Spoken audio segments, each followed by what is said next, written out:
Assalamualaikum warahmatullahi wabarakatuh. Innal hamdalillah nahmaduhu wa nasta'inuhu wa nastaghfiruh wa na'udzu billahi min shururi anfusina wa min sayyiati a'malina man yahdihillahu fala mudilla lahu wa man yudlil fala hadiya lahu. Wa asyhadu an la ilaha illallah wa la syarika lahu wa asyhadu anna Muhammadan abduhu wa rasuluhu sallallahu alaihi wa ala alihi wa ashabihi ومن تابعهم بإحسان إلى يوم الدين وسلم تسليما كثيرا أما بعد. Ikhwani al-fudala rahimani wa iyyakum, para bapak ibu dan saudara-saudara sekalian yang semoga senantiasa diberkahi dan dirahmati oleh Allah Azza wa Jalla. Alhamdulillah, pada kesempatan pagi yang penuh berkah ini kita kembali diberikan kemudahan untuk duduk di majlis yang mulia ini, di rumah Allah Azza wa Jalla. Semoga apa yang kita lakukan di pagi ini dan di hari ini ada perbuatan-perbuatan yang dibimbing oleh Allah Azza wa Jalla dengan taufiknya, dan jauhkan dari segala keburukan dan kemurkaan yang menyebabkan kita sengsara di dunia atau di akhirat. Dan semoga kesalahan yang kita lakukan dan dosa-dosa kita dimaafkan dan diampuni olehnya. Kita masih bersama kitab Al-Manahi, Al-Mawsu' Al-Manahi Asy-Syar'iyyah yang ditulis oleh Syekh Salim bin Eid Al-Hilali hafizahullah ta'ala. Masih bersama pembahasan dari pembahasan, yaitu tentang wajibnya kita untuk berpegang teguh dengan kitab dan sunnah.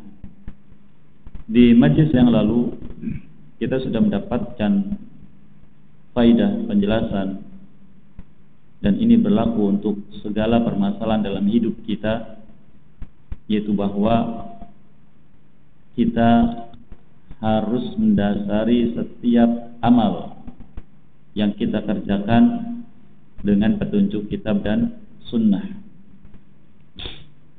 Dan apabila kita tidak mengetahui adanya petunjuk, maka kita bertanya kepada ahli ilmu.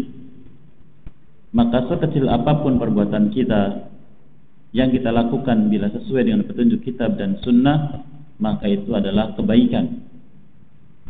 Namun apabila menyimpang, maka itu adalah keburukan. Dan amal kita hanya ada dua ini, antara kebaikan dan keburukan. Sebagaimana Allah firmankan, "Wa may ya'mal mithqala dzarratin khairan yarah, wa may ya'mal mithqala dzarratin syarran yarah."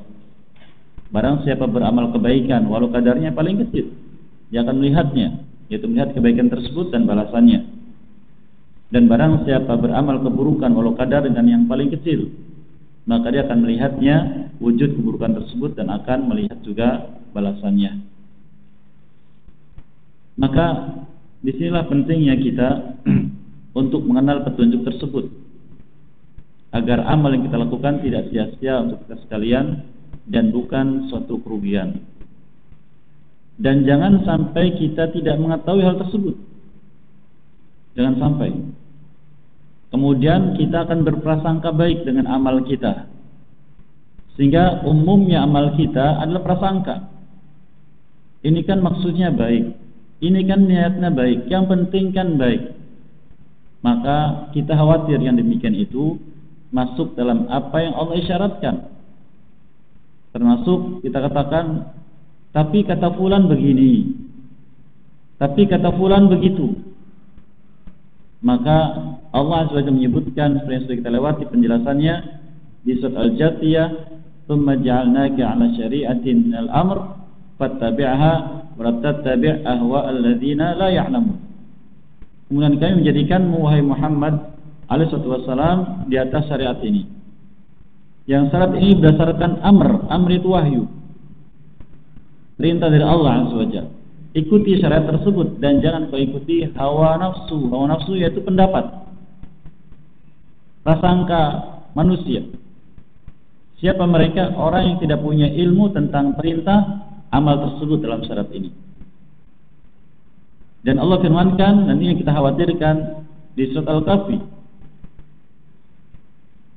"Qul hal nunabbiukum bil akhsarina a'mala alladzina dhalla sa'yuhum fil hayatid dunya wa hum yahsabuna annahum yuhsinuna sun'a. Katakan wahai Muhammad SAW pada manusia, maukah kalian kami beritakan tentang keadaan manusia yang paling merugi nanti di akhirat? Dan kita sudah mendapatkan faedah bahwa kalau ayat Al-Quran mengatakan merugi, apa maknanya? Masih ingat jemaah? Merugi maknanya diazab. Siapa mereka? Allah katakan alladzina dhalla sa'yuhum fil hayati dunya. Itu orang-orang yang amalnya dhalla yaitu beramal baik tapi tidak sesuai dengan petunjuk. Tidak ada petunjuk kitab, tidak ada petunjuk sunnah. Mengikuti katanya dan katanya. Wahum yahsabun, tapi kata Allah mereka menyangka amal tersebut yuhsinuna sun'a, telah beramal dengan sebaik-baiknya. Maka merugi kata Allah. Oleh karena penting kita kenal amal ini bagaimana petunjuknya dalam kitab dan sunnah. Maka ketika sampai pada kita ilmu, maka kita beramal dengannya dan bersyukur ketika amal kita sesuai dengan petunjuk. Tapi ketika ternyata sampai pada kita ilmu dan ternyata banyak amal kita tidak sesuai, apa yang kita lakukan? Istighfar dan bertobat kepada Allah SWT. Itu yang harus dilakukan oleh orang-orang yang beriman kepada kitab Allah SWT. Oleh karenanya penting jemaah sekalian di antara doa yang kita ucapkan seperti yang Allah firmankan di surat Ali Imran, Rabbana la tuzigh qulubana ba'da idh hadaitana wa hab lana min ladunka rahmah innaka antal wahhab. Ya Allah, jangan kau simpangkan hati kami setelah engkau berikan petunjuk pada kami. Ada penjelasan petunjuk, jangan kau simpangkan hati kami sehingga tidak menerima. Wahab lana min ladunka rahmah, dan karuniakan pada kami dari sisimu rahmatmu. Rahmat itu iman, kemudahan dalam beramal saleh, kemudahan dalam menerima petunjuk. Min ladunka rahmah, dari sisimu rahmah. Innaka antal wahhab, sehingga engkau zat pemberi karunia kepada hambanya. Juga doa Allahumma arinal haqqa haqqa warzuqna ittiba'ah. Ya Allah, tunjukkan pada kami kebenaran itu kebenaran nyata dan berikan kami rezeki untuk bisa mengikutinya. Wa arinal batila batila warzuqna ijtinabah. Dan tunjukkan pada kami kebatilan itu nyata memang kebatilan, jangan ada syubhat, jangan sampai samar, dan berikan rezeki pada kami untuk bisa menjauhinya. Ini sebagai upaya kita agar Allah tampakkan pada kita al-haq dan tampakkan pada kita al-batil, dimudahkan untuk mengikuti al-haq dan jauhkan dari kebatilan dan syubhat. Dan tentang apa itu al-haq dan siapa ahli al-haq sudah kita sebutkan cirinya secara sekilas ya, walaupun tidak semua tapi insya mewakili, sehingga kita kenal oh yang begini ini berarti inilah hak dan yang begitu berarti batil. Maka kita insya Allah dengan itu diberikan kemudahan oleh Allah SWT untuk tetap di atas al-haq yang tegak di atas kitab dan sunnah, kemudian kita tinggal berpegang teguh. Kita masuk ke bab berikutnya, babun nahyi anil iktisari alal kitab dunas sunnah. Bab larangan untuk mencukupkan diri dalam hidup ini, khususnya dalam ibadah kepada Allah, hanya kembali kepada kitab saja, Al-Quran saja, tanpa menyertakan sunnah. Jadi kalau dari Al-Quran diterima, kalau selain itu ditolak. Dan ini sangat banyak bermunculan yang disebut dengan oleh para ulama Qur'aniyun, orang-orang yang mencukupkan diri dengan Quran. Dan di negeri kita ada satu majlis besar nah hal itu. Maka waspada, dan waspada dari yang semisal dengan itu, atau dikenal dengan inkar sunnah, yang tidak mau menggunakan sunnah. Dan ini adalah metodenya Mu'tazilah dan semisalnya. Jadi kalau ada sunnah ditolak. Dan mereka ketika mendapatkan hadis yang sahih, mereka kembali kepada kaidah-kaidah yang mereka buat lalu dimasukkan ke dalam ilmu usul fikih. Yang mereka katakan, kalau ayat Quran itu dalalahnya qat'iyyut thubut. Apa itu Ustaz? Nah, ini istilah dalam usul fikih. Kalau ayat Quran, petunjuk yang ada di dalamnya pasti tetap, yakin. Tapi kalau selain Quran, yaitu sunnah, kalaupun hadisnya sahih, dalalahnya dhanniyut thubut. Kalaupun memang pasti, tapi dhanni, apa itu dhanni? Relatif. Mungkin bisa diterima, mungkin tidak. Kapan diterima? Kalau sesuai dengan petunjuk Quran. Kalau tidak, ditolak. Ambil contoh. Hadis Nabi SAW mengatakan, Innal mayyita la yu'adzabu fi qabrihi bima niha alaih. Atau kama qala SAW. Hadis muttafaqun alaih. Sesungguhnya mayit akan diazab di kuburnya karena ratapan niyaha ahlinya, keluarganya. Jadi kalau ada orang meninggal dunia, lalu keluarganya, apakah istrinya atau anaknya, menangis, meraung, meratap akan kematian ayahnya, maka mayat ini diazab di kuburnya. Maka dibantah oleh orang-orang yang seperti ini. Mungkin pernah dengar. Masa orang diazab karena amal orang lain?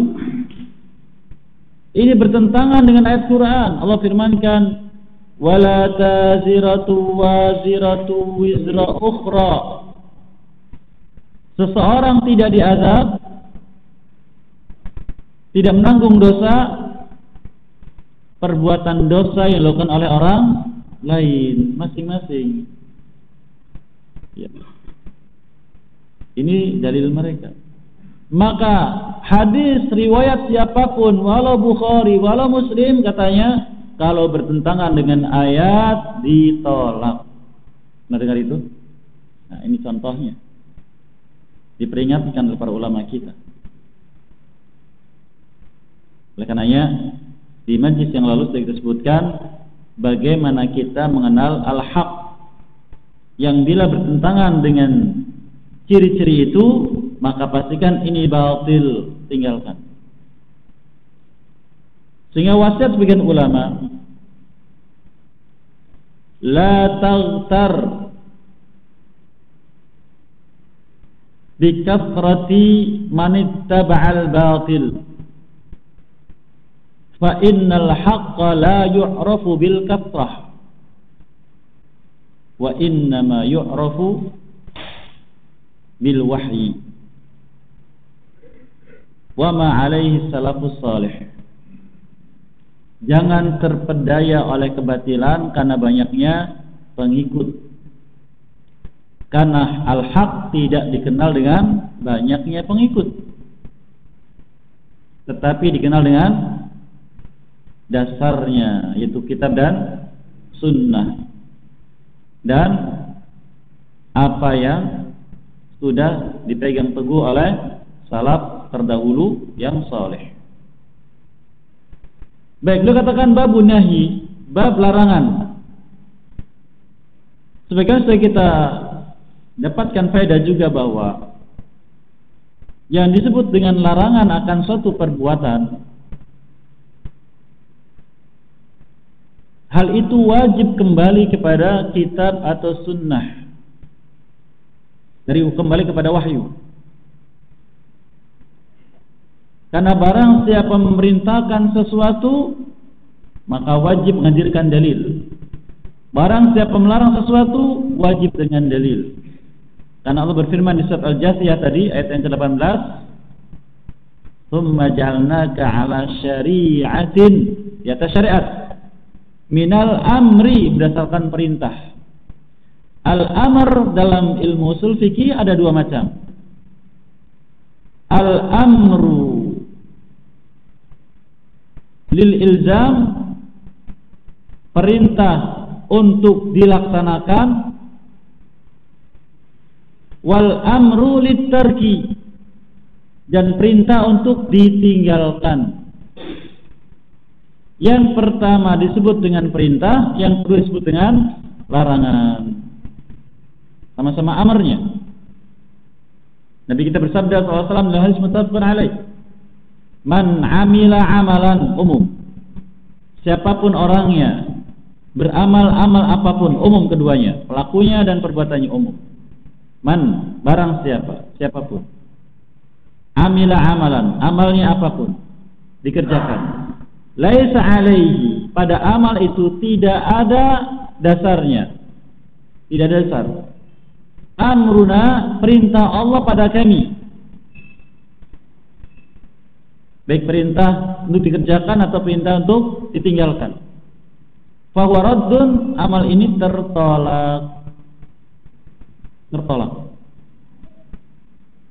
Namun kebiasaan orang-orang yang menyimpang dari petunjuk kitab dan sunnah, ketika menghadirkan suatu amal, lalu amal dianggap baik, maka mereka menarik-narik dalil, ditarik-tarik dalilnya, cocok tidak cocok ditempelkan. Yang penting menghiasi, bisa diterima oleh manusia. Kemudian dicari juga alasan-alasan lain yang kira-kira menguatkan amal ini, menguatkan. Itu kebiasaan mereka. Contohnya merayakan suatu hari besar selain dari hari besar yang ditetapkan oleh syariat. Ya. Dalam kitab dan sunnah tidak pernah dijumpai hal tersebut. Namun mereka menarik dalil. Menarik dalil. Apa alasannya? Ini bukti cinta kami. Bukti cinta kami. Ada cinta itu umum, tapi umum ditarik pada yang khusus. Ini dalam ilmu usul fikih tidak dibenarkan. Ustaz, apa itu ilmu usul fikih? Apa itu ilmu fikih? Usul fikih maknanya adalah ilmu yang membahas dalil. Ayat ini, hadis ini untuk syariat apa? Untuk amal apa? Jadi mengkaji dalilnya. Kalau fikihnya Ustaz, kalau fikih membahas amal. Amal ini disyariatkan, dalilnya itu. Amal ini dilarang, dalilnya ini. Nah, begitu. Jadi semua kembali kepada pengkajian dalil.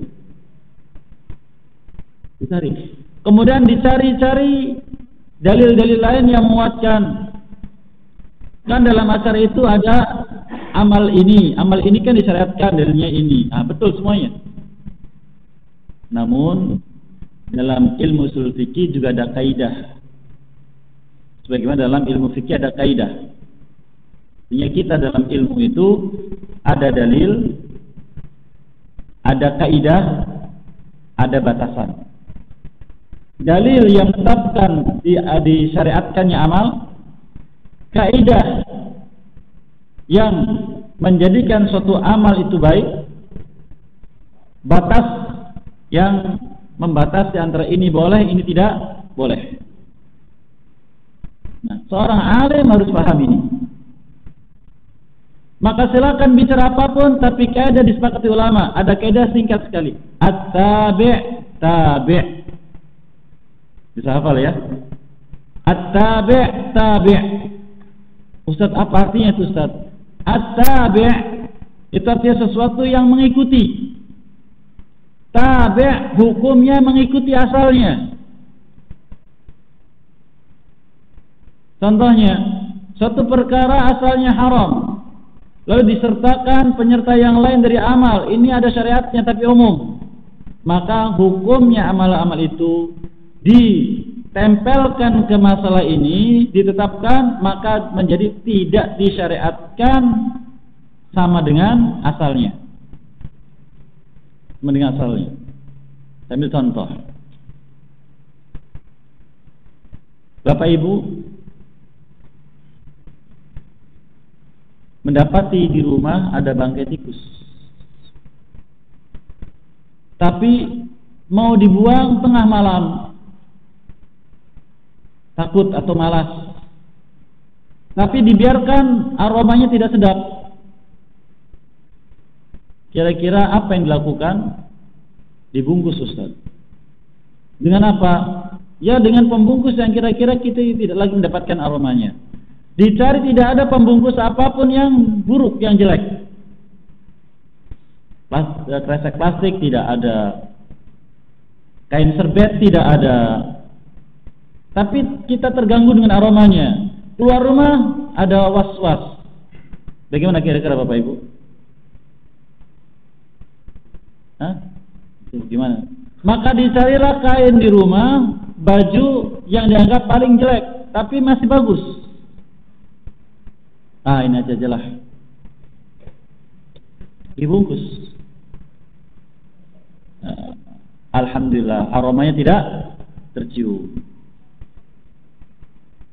Padahal baju itu harganya ratusan ribu, tapi ini kadar paling murah bagi dia. Atau mungkin sudah lama waktunya, ya, sehingga waktunya untuk tidak lagi dipakai, tapi cari alasan. Kemudian selesai, pagi hari dibuang. Kira-kira dibuang bangkainya saja atau bajunya juga? Kenapa? Kan mahal.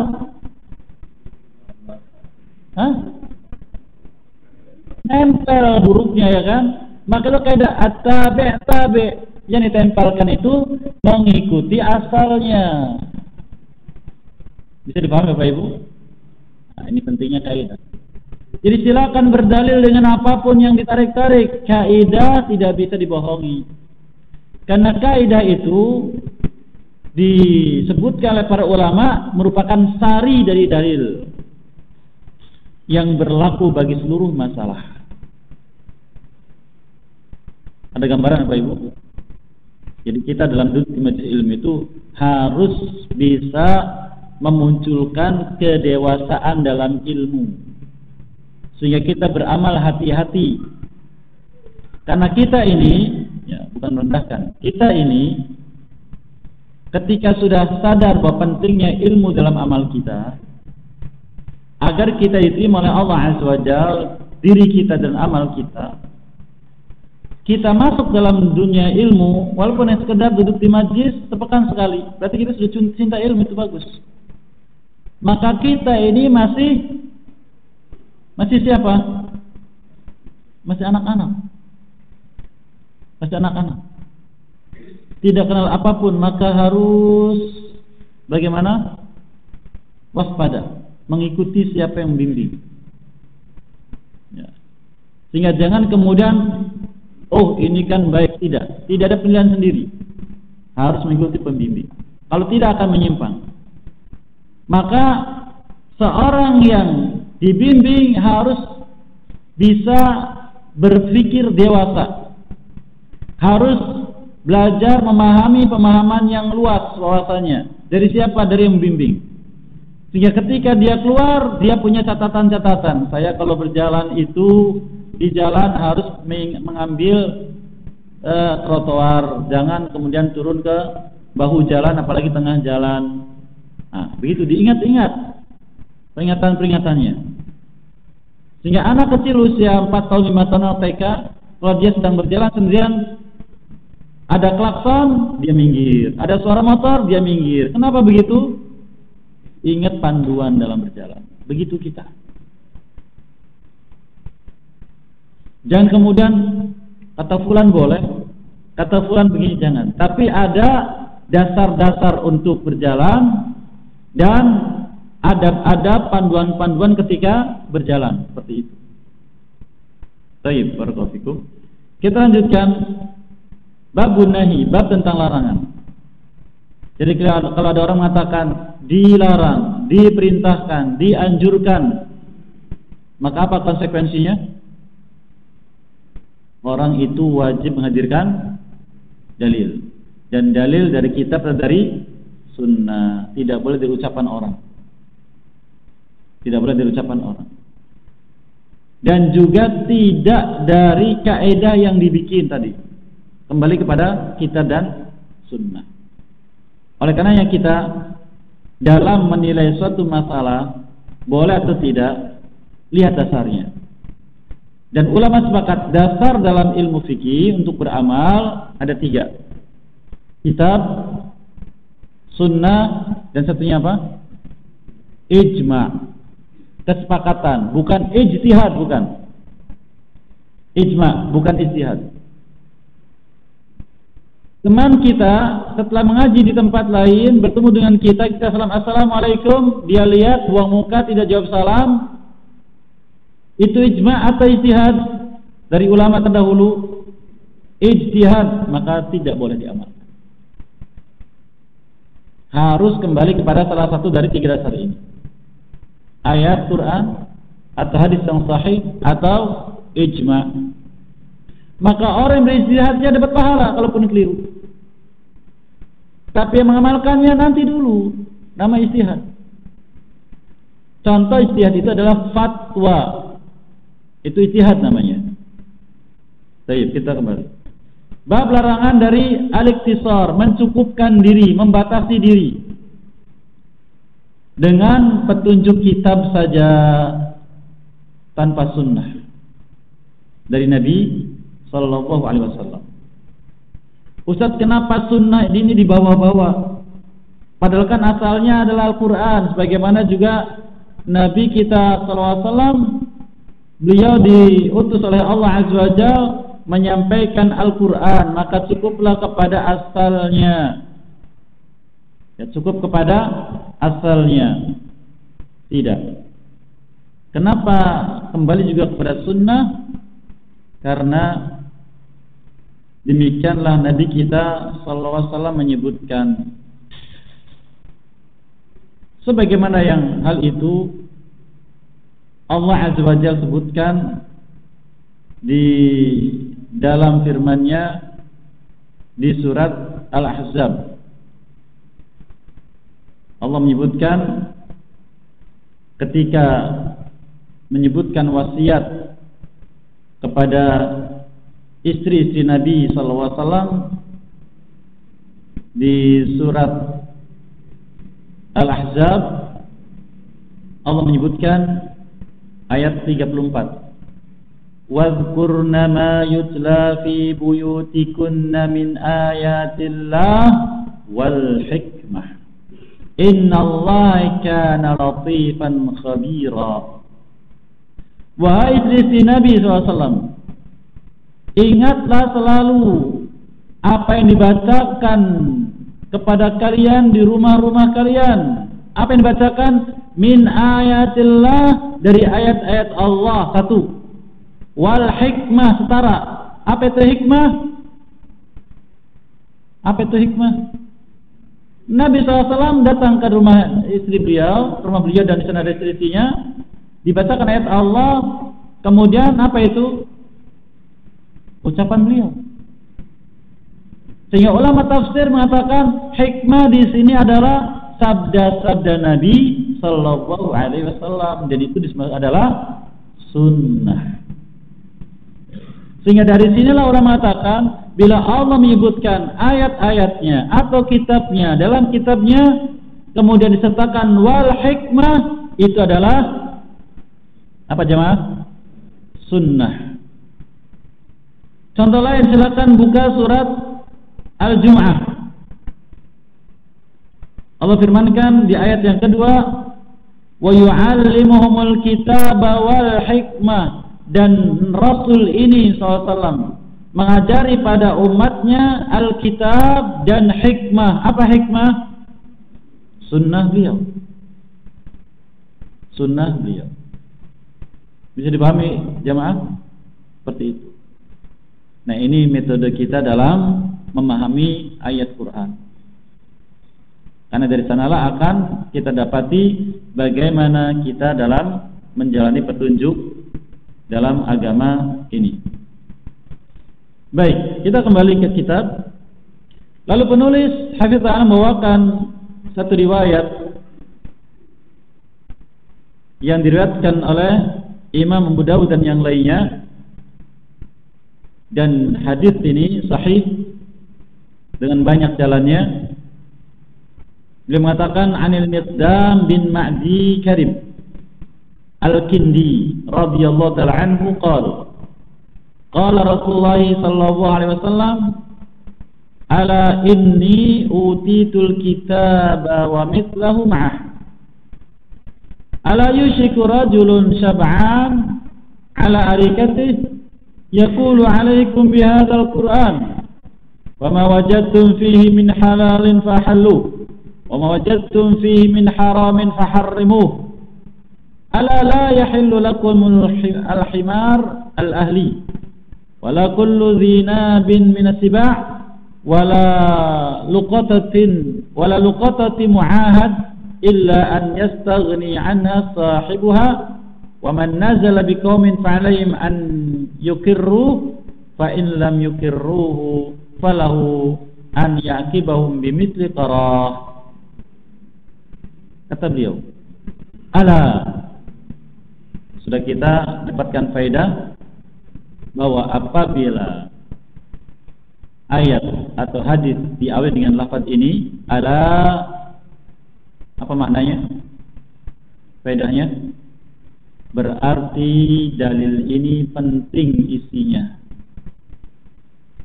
Karena ala lafaz yang digunakan oleh orang Arab untuk memberitahukan perkara penting. Dan itu banyak. Contohnya ala bizikrillah tatmainnul qulub. Ketahuilah bahwa dengan zikir kepada Allah hati kalian menjadi tenang. Jadi kalau kita baca ayat atau baca hadis ada ala, berhenti dulu. Siapkan hati kita untuk menyerap ilmu. Karena masalah di dalamnya penting. Berkata ala, ada berita besar di sini. Ketahuilah oleh kalian. Inni utitul kitab wa mithlahu ma'ah. Sesungguhnya aku diberikan oleh Allah kitab. Apa kitab di sini? Al-Quran. Wa mithlahu, semisal dengannya. Adakah kitab lain diberikan oleh Allah kepada beliau? Seperti kepada Nabi Musa alaihissalam. Nabi Musa dapat apa? Taurat dan Suhuf. Ada tidak? Tidak ada. Kecuali wahyu. Yang kedua yaitu sunnah. Jadi aku diberi kitab dan sunnah. Sehingga penjelasan para ulama tentang wa mithlahu yaitu sunnah. Kan tidak semisal Ustaz. Kalau Quran itu kan lafaznya, maknanya dari Allah semuanya. Kalau sunnah kan ucapan Nabi SAW, bukan firman Allah SWT. Betul. Tapi wa mithlahu sumbernya dari Allah SWT. Nabi diberi ilham, Nabi diberi wahyu, Nabi diberi perintah untuk bicara demikian. Oleh karenanya Allah berfirman menguatkan masalah ini di surat An-Najm. Wa ma yantiqu 'anil hawa. Dia Rasulullah SAW tidaklah yantik. Allah mengatakan nih, wa ma yantik, wa ma linnafi. Meniadakan. Yantiku berbicara 'anil hawa, dari keinginannya sendiri, tidak. In huwa illa wahyu yuha. Tapi itu semua wahyu yang disampaikan kepada beliau. Oleh karena ketika seorang sahabat Abdullah bin Amr bin Al-As radhiyallahu anhu minta izin mencatat hadis beliau, apa kata beliau? Uktub Wa ma kharaja min fiyya illa al-haqq, kama qala sallallahu. Tulis. Dan tidaklah keluar dari mulutku ini kecuali al-haq. Itu izin khusus kepada sahabat yang mulia ini. Kepada yang lain beliau melarangnya karena khawatir bercampur dengan Al-Quran. Ini tentang wa mithlahu ma'ah, yaitu sunnah. Kemudian beliau katakan ala, diulang lagi. Jadi ini masalah pertama, bahwa Nabi SAW diberi kitab dan sunnah. Masalah yang kedua, ala yushiku rajulun sab'an ala arikatih. Ketahuilah nanti akan datang waktunya dekat. Yushiku menunjukkan dekatnya waktu. Seseorang perutnya kenyang. Apa mana perutnya kenyang? Berkecukupan, tidak kekurangan. Artinya dia berbuat itu bukan karena butuh sesuatu dari manusia pemberian. Dia cukup, bahkan mungkin lebih. Menunjukkan bahwa dia berbuat itu karena hawa nafsunya, karena kesombongannya, dan tidak butuhnya kepada sunnah Nabi SAW. Dia katakan syab'an ala arikati, duduk di arikah. Apa itu arikah? Sofa yang empuk, bukan di tanah. Kalau di tanah siapa berarti? Di lantai siapa itu? Orang miskin. Kalau arikah, orang yang berkecukupan lebih, sudah perutnya kenyang, duduknya santai di sofa, menunjukkan kesombongan dia. Dia mengatakan, alaikum bihadzal Quran, kalian wajib berpegang teguh dengan Quran ini saja.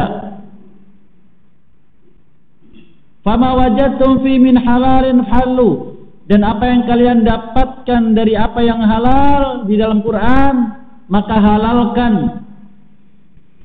Wa ma wajadtum fi min haram faharrimuh, dan apa yang kalian dapatkan dalam Quran sesuatu dikatakan haram, haramkan. Ini yang kedua. Masalah yang kedua, akan muncul orang yang berkecukupan, tidak butuh dari pemberian manusia, seperti itu sifatnya, menunjukkan kesombongan. Yang ketiga, ala la yahillu lakumul himar al-ahli wala zinabin minas sibah wala luqatati mu'ahad illa an yastaghniya anha sahibuha wa man nazala biqaumin fa'alaihim an yukirru fa illam yukirru falau an ya'qibahum bimithli qarah. Yang ketiga, ketahuilah bahwa mulai sekarang tidak lagi halal untuk kalian daging sembelihan dari hewan yang disebut dengan keledai ahli. Keledai ahli itu keledai peliharaan yang biasa digunakan untuk kendaraan angkut. Berarti keledai ada dua, ada himar ahli, ada himar wahsi. Wahsi itu yang liar. Himar ahli yang kita kenal itu hewan mirip kuda, kecil, wajahnya lucu, suaranya tidak seperti kuda. Seperti itu. Itu halal, haram dagingnya. Tapi kalau yang wahsi, yang hidup di hutan, itu halal. Tapi wujudnya beda. Kalau himar wahsi itu wujudnya persis kuda besarnya, tapi beda di warna kulit. Kalau kuda itu kalau warnanya hitam, polos hitam, ya kan? Putih, polos putih, ya. Kalau ada titik-titik sedikit. Kalau ini belang hitam dan putih. Kita sebut apa Bapak Ibu? Zebra. Itu namanya himar wahsi, itu halal. Sama dengan kuda. Jangan berpikir karena sama-sama himar berarti wujudnya sama, cuma hidupnya di hutan beda. Himar wahsy itu adalah, kata ulama, itu zebra, kuda zebra. Itu himar wahsy. Kemudian beliau katakan, dan tidak halal juga bagi kalian setiap hewan yang punya cakar, yang punya taring, bukan cakar, punya taring dari hewan buas. Ustaz, kucing punya cakar, Ustaz. Buas tidak? Nah, tapi ini penilaiannya lain. Hewan buas ya, yang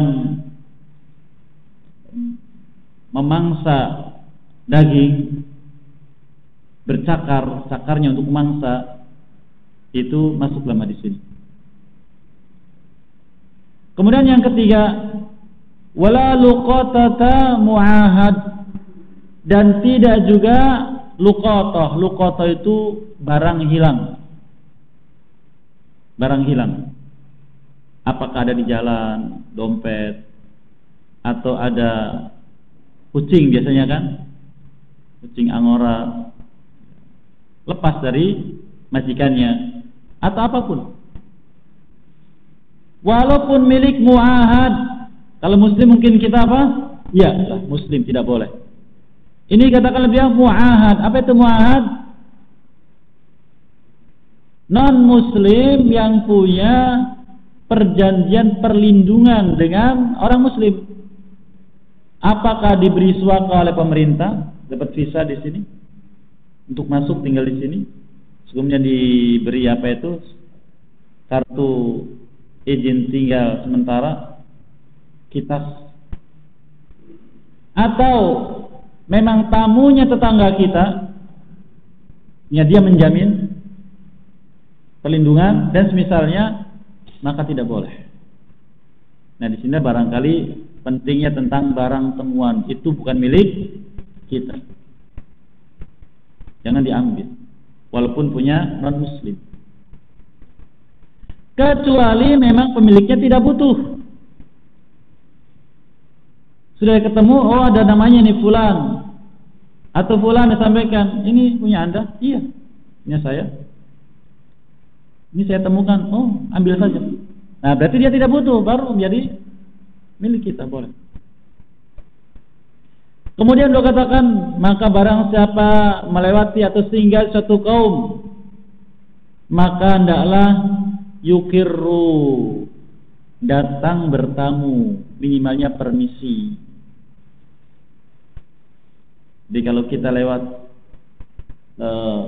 kalau kita kan sekarang kan jalannya jalan umum Pak Ibu ya, siapa saja boleh lewat. Kalau zaman dulu tidak, walaupun jalan itu ada di suatu kaum, itu biasanya ada penjaganya. Nah, ada portal. Jadi kalau kita lewat, biasanya kan perumahan-perumahan klaster itu ya, tidak boleh berselang-selang saja. Permisi, minta izin. Ya. Wa lam yuqirru falahu an yaqibahum bimithli qarah. Maka apabila mereka tidak mengizinkan, ya ikuti. Jangan maksakan diri. Ini adab yang diajarkan oleh Nabi sallallahu alaihi wasallam. Baik, dari hadis yang mulia ini banyak sekali faedah. Nah, tadi disebutkan oleh kita tentang 3 permasalahan. Permasalahan yang pertama, bahwa Nabi kita SAW menjelaskan yang beliau dapatkan dari Allah 2 perkara sebagai dasar dari syariat. Itu kitab Allah dan yang semisal dengannya. Yang semisal dengannya yaitu Al-Quran, sunnah Nabi SAW yang sahih. Yang kedua, penjelasan beliau untuk waktu yang akan datang.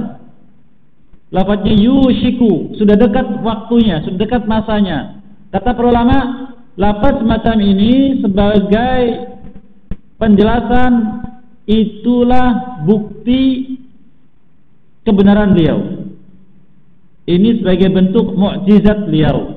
berita tentang apa yang akan terjadi di masa depan yang belum terjadi pada masa beliau, dan itu pasti terjadi. Apa yang akan terjadi? Berita beliau akan muncul orang yang mengatakan cukup dengan Quran, tinggalkan selainnya dari sunnah. Masalah hukum halal haram cukup dengan Quran saja. Dan ternyata kita dapati subhanallah, mereka mengatakan Quran kan lafadznya innama harrama rabbukum atau innama harrama rabbi. Sesungguhnya Rabbu hanya mengharamkan ini saja. Dan yang haram ini. Kan dalam kaidah bahasa innama itu membatasi. Betul. Tapi dibatasi oleh Allah dalam Quran. Sedangkan Allah di tempat yang lain, di ayat yang lain, menyuruh kita taat kepada Rasul. Maka taat kepada Allah mengikuti kitabnya. Dalam masalah halal haram ini yang Allah batasi. Tapi di tempat lain kita pun taat pada Rasul, disuruh oleh Allah SWT. Maka Rasulullah pun menjelaskan ini yang haram Allah diharamkan oleh beliau. Maka digabung, ini taat kepada Allah, itu taat kepada Rasul. Jadi paham ya Bapak Ibu? Tapi mereka tidak sampai situ. Mereka itu kalau berdalil cukup ayat ini ya sudah, tidak melirik ayat yang lain. Ini keliru. Metode ulama kalau berdalil itu ayat ini, lihat ayat yang lain ada yang terkait, ada diambil sehingga luas. Karena ayat Quran menafsirkan satu dengan yang lain dalam permasalahan yang sama. Ada kasus pada zaman Utsman bin Affan radhiyallahu anhu. Seorang suami menikahi seorang wanita, kemudian langsung hamil. Di bulan yang ke-6 dari kehamilan, wanita ini melahirkan. Suaminya tidak menerima. 6 bulan sudah lahir. Berarti bayi siapa ini? Nah, bukan permasalahan sepele. Bayi siapa ini? Maka dia lapor ke khalifah. Sedangkan kebiasaan zaman itu, bayi lahir setelah 9 bulan. Bahkan kadang lebih. Kalau kita kandungan lebih, bagaimana Bapak Ibu sekarang? Madarat kan bagi janin dan ibunya. Zaman dulu tidak. Ya, ada seorang ibu bercerita, dulu saya mengandung ini 12 bulan. Baru 12 bulan. Kalau kita baca tafsir Ibnu Katsir, ada sampai 4 tahun di kandungan. Tidak apa-apa. Lahir rambutnya sudah gondrong, ya, sudah besar janinnya. Dan itu biasa zaman dulu. Nah ini 6 bulan sudah lahir, aneh. Hidup lagi janinnya, prematur. Maka khalifah membicarakan masalah itu dan diambil kesimpulan dirajam. Karena 6 bulan sudah lahir, tidak seperti kebiasaan. Sampai berita itu kepada Ali bin Abi Thalib radhiyallahu anhu. Beliau lari mendengar berita itu. Karena terkait dengan nyawa manusia. Suatu yang mulia. Lihat orang alim di sini. Perannya kalau mendapat kemungkaran langsung bertindak. Untuk menjaga maksud dari syariat. Karena syariat Allah turunkan ini maksud utamanya menjaga 5 perkara. Kalau sudah menyentuh 5 perkara ini harus segera apa itu? Pertama, merusak agama. Di agama dijaga oleh Allah SWT. Yang kedua, merusak nyawa. Maka nyawa dijaga dengan syariat. Yang ketiga, merusak harta. Maka harta dijaga oleh syariat. Yang keempat, merusak akal. Maka akal dijaga oleh syariat. Dan yang kelima, merusak harga diri.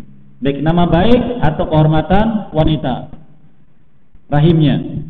Maka kalau ada yang tertumpah ke dalam rahim wanita atau merusak harga diri seseorang dengan tuduhan palsu dan semisalnya, maka syariat menjaganya.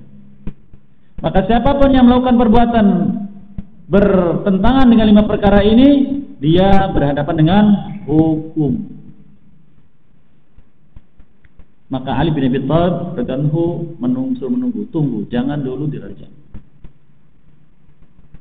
Allah berfirman,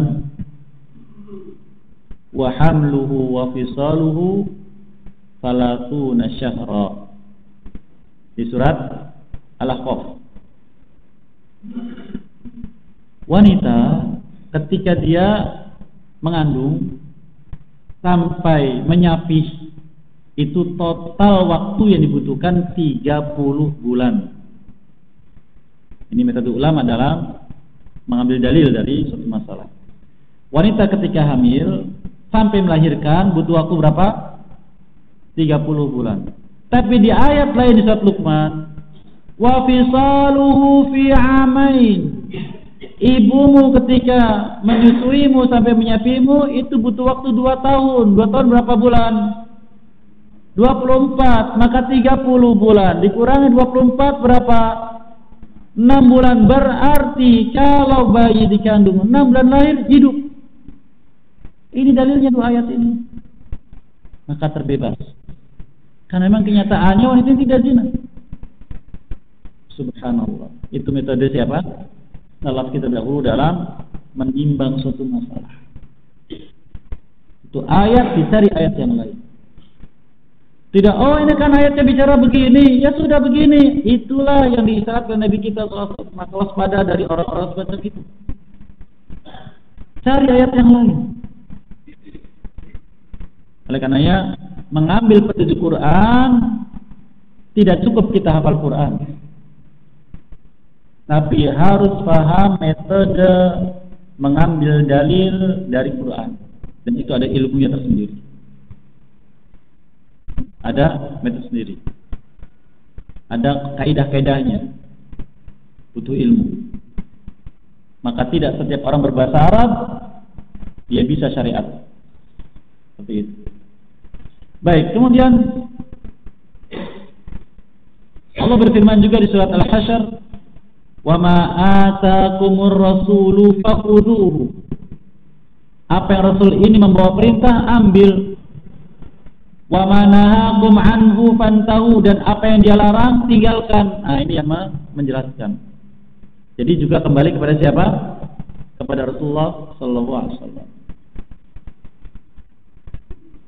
Kemudian beliau pun setelah itu menjelaskan tentang masalah halal dan haram. Kira-kira apa hikmahnya setelah beliau menjelaskan? Pertama, beliau diberi kitab dan sunnah. Jadi seakan-akan tidak ada hubungan dengan masalah ini. Pertama diberi kitab dan sunnah, yang kedua apa? Akan muncul orang yang mencukupkan diri dengan Quran, yang ketiga beliau jelaskan beberapa contoh yang haram. Seakan-akan tidak ada hubungan. Ini penjelasan beliau alaihissalam. Isyarat Allah al-miswab bahwa dalam kita melaksanakan syariat dasarnya ini kitab dan sunnah. Maka waspada nanti akan muncul orang yang memisahkan antara kitab dan sunnah, mencukupkan dengan kitab, meninggalkan sunnah. Maka dalam syarat itu ada halal dan haram. Maka beliau mencontohkan yang beliau haramkan. Contohnya apa tadi? Keledai peliharaan haram. Di Quran ada tidak? Tidak ada. Tapi beliau haramkan, wajib mengharamkan. Lalu masalah bertamu, beliau penjelaskan.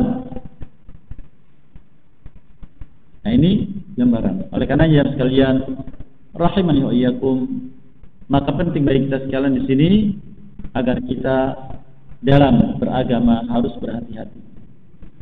Dan karena kita awam, memiliki dasar yang sedikit dalam beragama, kita tidak boleh mencukupkan diri dengan diri kita. Yang fenomena yang ada yang sekarang ini mulai muncul, dan ini yang sangat disayangkan. Ketika sebagian kita semangat untuk mengaji, memahami pentingnya ilmu, kemudian mencari ilmu kemana-mana sendirian, baca blog ini, baca makalah ini, baca buku terjemahan ini atau kitab ini, mendengarkan ceramah dari sana dari sini, semua dapat wawasan, sehingga dia mendapatkan gaduh-gaduh, katanya enak rasanya. Tapi ini bukan masakan. Ini masalah agama. Maka kita dalam beragama itu tadi saya sebutkan seperti seorang anak kecil. Menurut kita semuanya baik, yang penting baik. Main api baik, main air baik, main tanah baik, semuanya baik. Hujan besar banyak ledek, hujan-hujanan senang, ini kan baik.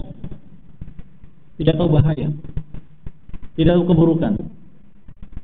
Maka harus kembali kepada pembimbing yang menjelaskan ini baik, ini buruk, ini lakukan, ini tinggalkan. Seperti itu. Kita manusia. Oleh karena memerintahkan fas'alu ahla dzikri in kuntum la ta'lamun. Bertanya kepada ahli zikir jika kalian tidak mengetahui. Itu patokan kita. Namun bermunculan orang-orang yang siapa fulan? Kadang tidak butuh dengan ustadz-ustadz lokal atau ustadz-ustadz yang baru, maunya yang terkenal, yang wah. Jadi kalau bukan dari mereka tidak mau, keliru. Mereka juga sama dulu ketika belajar dari siapa? Dari yang lokal-lokal. Di beberapa negeri Arab masih berlaku metode belajar seperti itu. Contohnya di Ma'had Syekh Utsaimin rahimahullah dulu. Ya.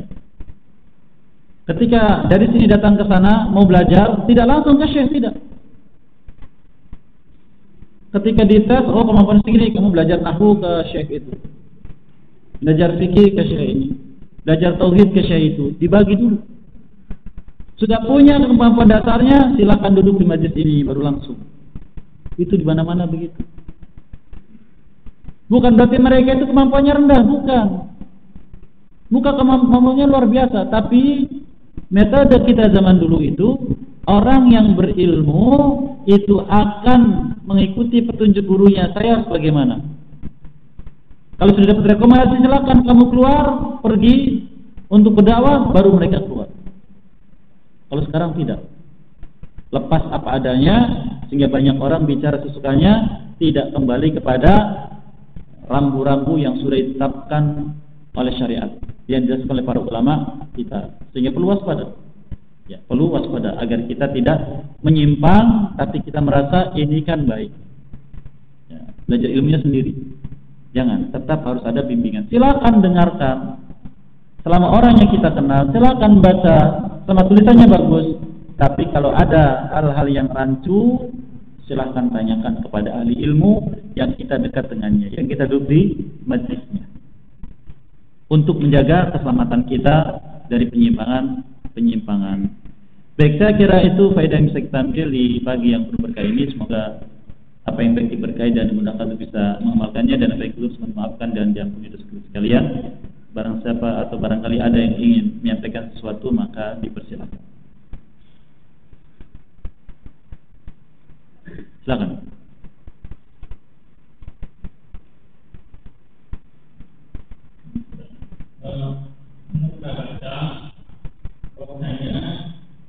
Dalam halaman kopi tadi akan tidak bisa dipakai.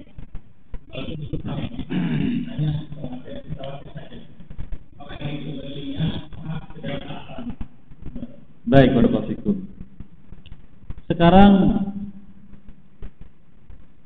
pertama, kita orang awam tidak kenal apa itu hadis sahih, apa itu hadis hasan, apa itu hadis dhaif. Kita hanya tahu orang alim bicara masalah ini tidak boleh dikerjakan karena hadisnya dhaif. Oh, kalau dhaif itu lemah berarti tidak boleh digunakan. Itu saja. Ini hadis sahih bicara demikian. Ini yang pertama. Yang kedua, orang yang berbicara tentang dalil akan keterpakaiannya, kita harus kenal dulu siapa orang itu. Kalau dia bicara tentang ayat ini menunjukkan dalil masalah ini, ternyata masalah yang asing. Nah, ini tanya-tanya ini. Ini masalah yang dia sampaikan berdalilnya ayat ini menyimpang dari yang umum. Pada walaupun saya awam umum, tapi belum pernah mendengar masalah itu. Contohnya, bolehnya mengucapkan selamat pada suatu hari raya Lalu disebutkan dalilnya dari ayat Quran. Ucapan Nabi Isa alaihissalam, Assalamu alayya yawma wulidtu wa yawma amutu wa yawma ub'atsu hayya. Keselamatan untukku pada hari aku lahir, dan pada hari nanti aku mati, dan pada hari nanti aku dibangkitkan. Oh, ini dalilnya. Asing. Tapi kan ahli Ustaz, baik. Ahli menurut siapa? Menurut ulama yang hidup semasa dengan dia, yang membidangi ilmu itu, atau ahli menurut lingkungannya?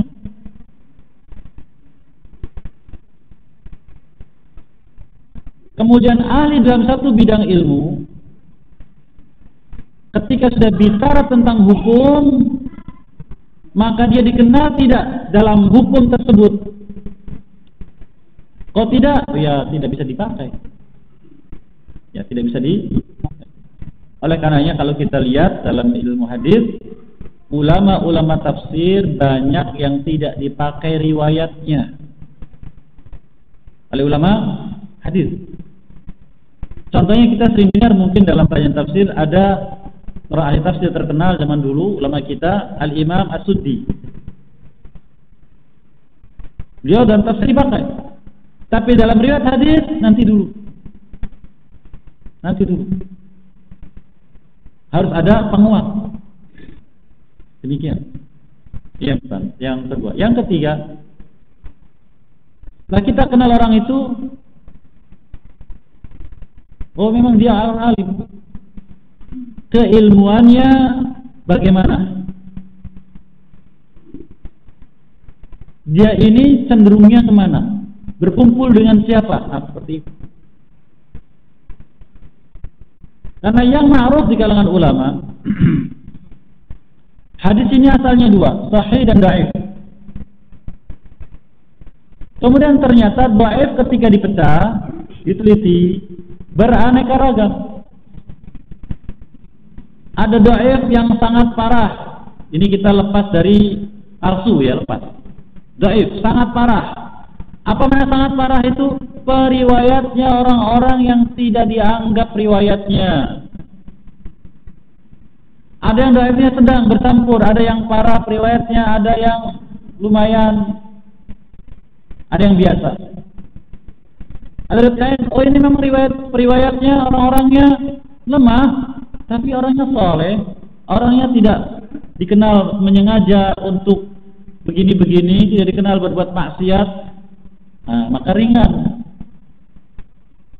Sehingga dalam ilmu riwayat, dan ini yang dikenal oleh ulama hadis, wa apabila hadis ini dihukumi oleh para ulama dhaif, ketika dikaji, oh ini hadis ini memang periwayatnya lemah tapi ringan, dicari riwayat yang lain dhaif juga semisal, maka ditemukan mengangkat derajatnya, namanya hasan li ghairihi, menjadi baik hasan li ghairihi karena dikuatkan oleh riwayat yang lain.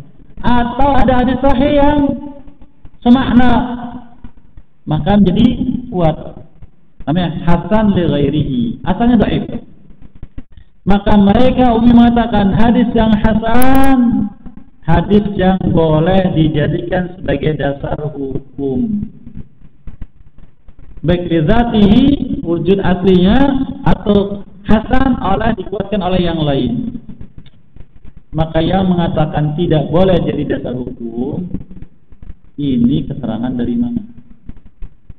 Asing dalam ilmu riwayat. Kalau begitu percuma ulama bicara tentang hadis ini hasan. Untuk apa kalau begitu? Karena mereka meneliti derajat hadis itu agar hadis ini bisa dijadikan sebagai dasar hukum dalam amal. Bukan sekedar meneliti hadis jadi riwayat, tidak. Oleh karena keliru orang mengatakan ulama hadis itu ulama tidak faqih, tidak paham fikih, keliru besar. Justru mereka itu fikihnya ada di hadis. Contoh Imam Bukhari menyebutkan rahimahullah ta'ala, babul ilmi qabla al-qaul wal amal, bab ilmu sebelum berbicara dan berbuat. Ini fikihnya beliau. Fikih. Tiga ulama mengatakan fikihnya Imam Bukhari ada pada judul bab. Seperti itu. Nah, jadi itu ditanyakan kembali. Dari mana? Kemudian siapa pendahulunya dari ulama hadis yang berpendapat seperti itu? Itu barangkali Allah. Silakan, Pak. Iya.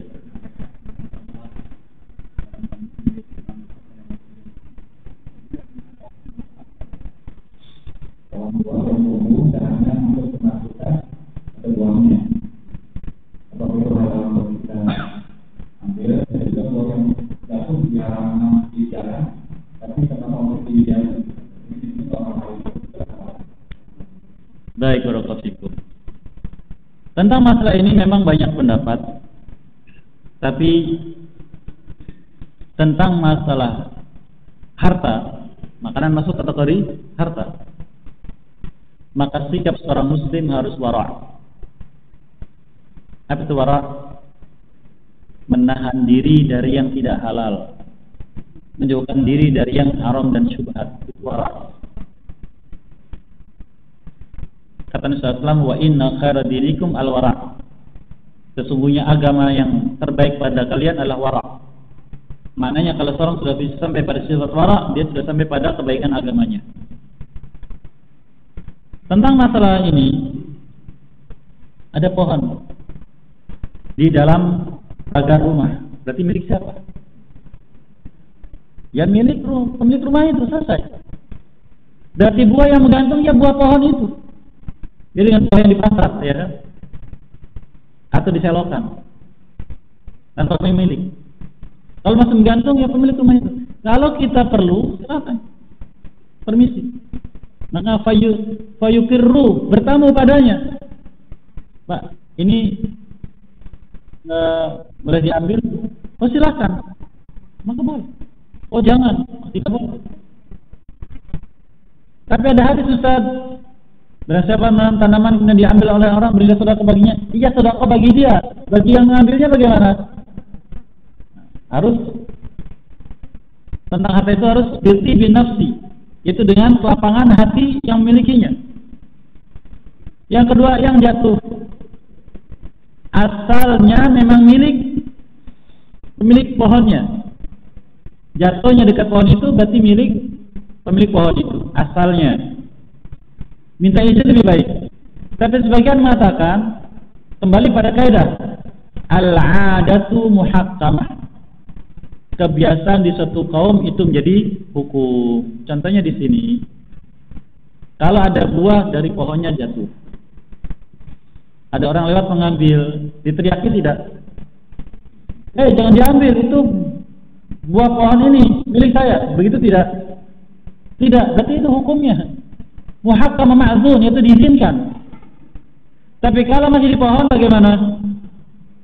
Nah, ada gambaran itu. Jadi kembali kepada kaidah al-'adatu muhakkamah. Kebiasaan satu kaum jadi hukum, yaitu kebiasaan yang baik. Jadi walaupun kita masih di awal di ilmu, kaidah juga perlu kita paham. Saya sebutkan dua kaidah di sini. Yang pertama apa itu? Tabi. Yang kedua, al-'adatu muhakkamah. Baik, barakallahu fiik. Cukup, silakan dong.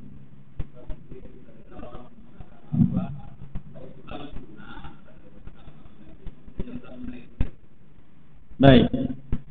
Perkataan seorang ini kan sekedar sunnah saja.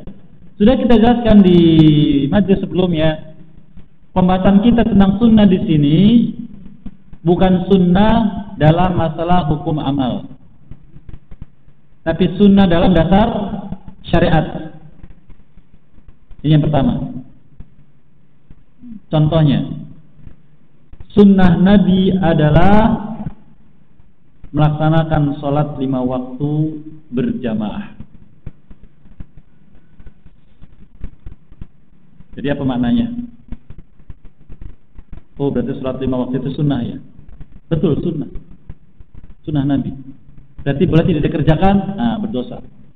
Kenapa? Karena hukumnya wajib. Ada gambaran? Jadi sunnah menurut siapa? Namun kalau sudah bicara sunnah dalam masalah hukum, ya artinya menurut ulama fikih dikerjakan berpahala, tinggalkan tidak berdosa. Ini yang pertama. Yang kedua, orang yang berkata ini kan cuma sunnah saja, jangan ngoyo, jangan berlebihan. Anda menyisihi Al-Quran. Berarti Anda dalam keadaan lemah iman saat itu. Wah, fonis ini. Allah berfirman, "Wasari'u ila maghfiratin min rabbikum wa jannah." Bersegera kalian untuk mendapatkan ampunan dosa kalian dari Tuhan Allah dan surganya. Coba sebutkan amalan sunnah yang dapat mengampunkan, menjadi sebab ampunan dosa. Ada ikut amalan sunnah. Contoh. Tidak tahu. Jalan ke masjid. Kemudian mengucapkan atau membaca subhanallah bihamdi, subhanallah bihamdi, subhanallah bihamdi. Berapa? Satu sekali setiap hari. Mengampunkan dosa. Sunnah saja kok. Anda berarti tidak ingin diakui Allah menjadi orang bertakwa, karena uiddat lil muttaqin. Nah, maksud ya. Kalau kembali pada dalil kita banyak kena. Lemah iman. Bukan kebiasaan orang berilmu, bukan kebiasaan ahli sunnah. Maka itulah nilai iman kita. Ini yang kedua. Yang ketiga, seakan-akan kita tidak butuh bekal ketika nanti berhadapan dengan Allah. Allah firmankan, "Wa tazawwadu fa inna khairaz zadi taqwa." Siapkan bekal kalian dalam perjalanan ini menuju Allah, dan bekal terbaik adalah takwa.